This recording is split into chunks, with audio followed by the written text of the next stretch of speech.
My name's Alex Barr. I'm from Egg Harbor Township, graduating with a media production AAS. I'm going to be going to Stockton to continue with my bachelor's. I came back to school at 26 after working multiple jobs, working like 80 hours a week in the kitchen. Thought I could be successful without college because I saw my dad work his way up through a company without a degree.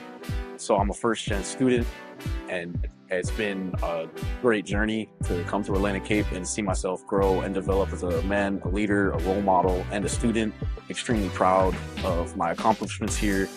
We've lost loved ones in the family. I've gone through a divorce. I had multiple surgeries. So it's been a lot of adversity during my time here.